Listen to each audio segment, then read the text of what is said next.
Good morning to all the experts of the World Group. This is an interesting case in which there is a bony ankylosis of the ossicular chain in the attic, and here I can see that a long process of incus is ankylosed with the facial canal, horizontal facial canal, and here when the long process is completely ankylosed with the facial canal, it should not be forcibly removed, because sometimes if you apply force to remove it, it may damage the facial canal, and the facial nerve may get exposed. Therefore, to prevent the integrity of the facial canal, such type of completely ankylosed long process of the incus should not be removed forcibly from the horizontal canal.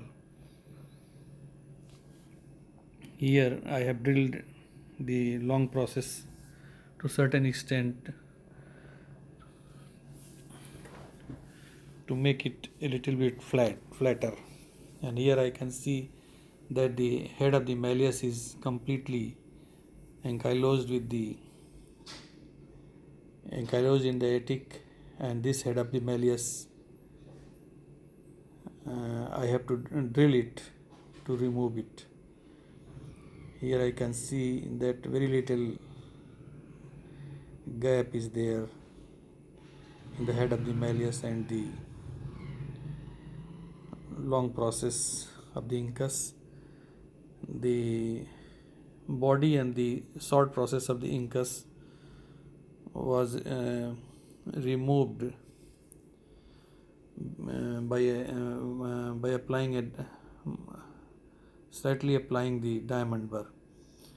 Here I have to drill away this head of the malleus because it was completely ankylosed to the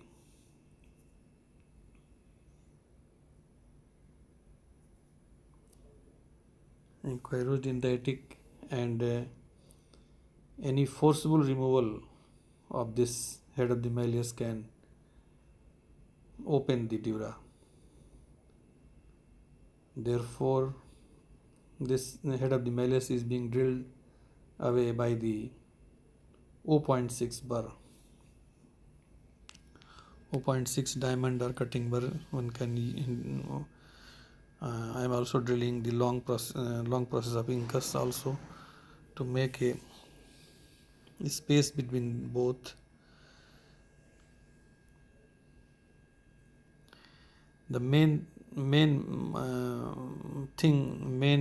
point is in this video is that if the long process of the incus is completely bony, there is complete bony ankylosis, then it should not be removed forcibly from the horizontal facial canal.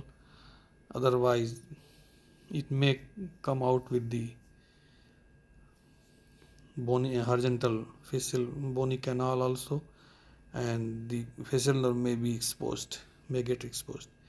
Here the body and the short process was removed by the breaking away with a diamond burr, and now in this body of the incus I have made a facet, and this facet will sit over the stapes superstructure. In this case, stapes mobility was also restricted, and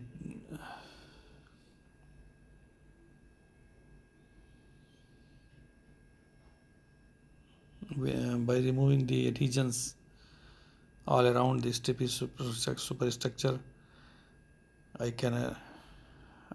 was able to make out some mobility of the stapes,